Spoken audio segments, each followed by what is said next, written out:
Quería saber de cada uno de ustedes. Ustedes viajan, hablan a muchas iglesias, muchas personas. Y me imagino que cada uno tiene una diferente perspectiva, pero ¿cuál es la palabra, la exhortación que ustedes creen que la iglesia, porque la iglesia está aquí, está escuchando en línea, la exhortación que la iglesia necesita hoy en día? ¿Qué más han visto ustedes? Cada época, cada generación, obviamente tenemos que volver al Evangelio, pero hoy en día, ¿cuál es la necesidad que ustedes han visto que Dios ha mostrado que la iglesia realmente necesita hoy?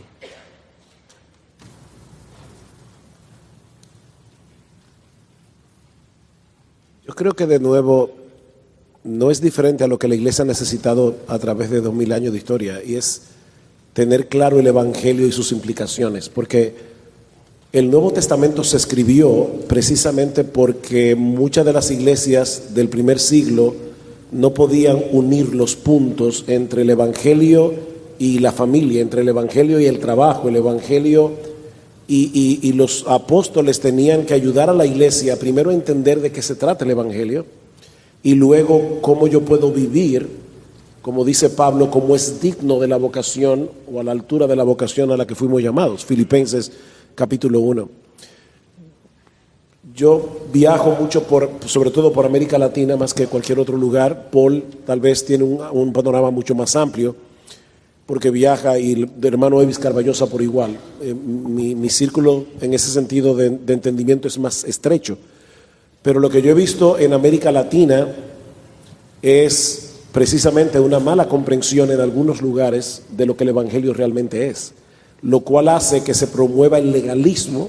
Aquellos que quieren ser santos piensan que hay que añadir más leyes que las que hay en la Biblia para poder ser santos, sin entender que el Evangelio tiene su propia santidad y que el Evangelio promueve la santidad en sí mismo.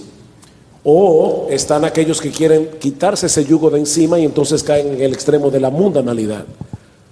El Evangelio no promueve ni una cosa ni la otra. Y yo he visto mucho legalismo en América Latina, precisamente porque hermanos no entienden el Evangelio y viven bajo un sistema de opresión. Muchas veces en iglesias donde hay un solo pastor y a veces la palabra de ese pastor casi está por encima de la misma escritura. Entonces tiene que haber, por un lado, pastores que enseñen lo que dice este libro y no sus propias opiniones. Por otro lado, yo creo que es importante seguir promoviendo en América Latina una pluralidad pastoral, porque hay una mente muy caudillista en América Latina y hay pastores que prácticamente son dueños de la iglesia. Entonces es casi imposible para un miembro común y corriente que tiene su Biblia en la mano conversar tranquilamente con ese pastor, porque es como si el pastor perteneciera a una élite en la que el miembro no está.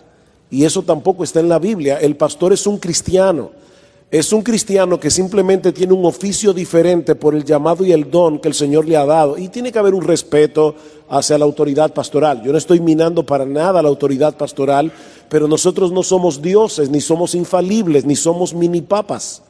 Nosotros somos personas que tenemos autoridad siempre y cuando permanezcamos bajo la autoridad de este libro. Tan pronto yo me vaya por encima de la autoridad de este libro, yo perdí toda autoridad. Yo no tengo autoridad más que decir lo que este libro dice. Entonces yo creo que tenemos que seguir promoviendo en América Latina que se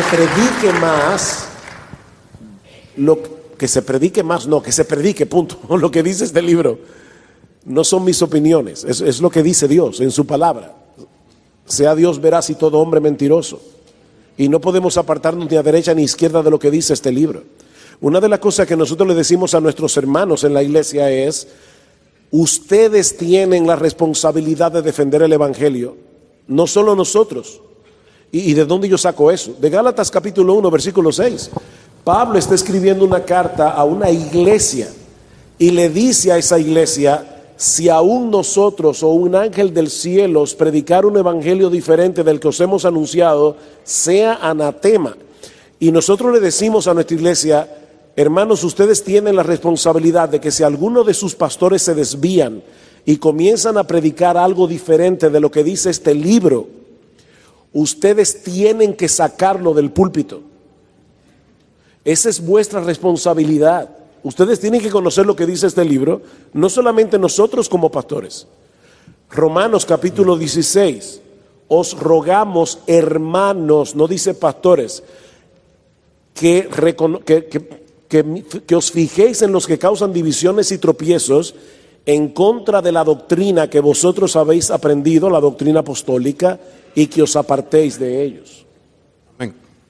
Entonces los creyentes, hermano creyente, tú no eres pastor, tú eres hermano, hermana en Cristo, conoce el Evangelio, aplique el Evangelio, predique el Evangelio y defiende el Evangelio contra cualquiera.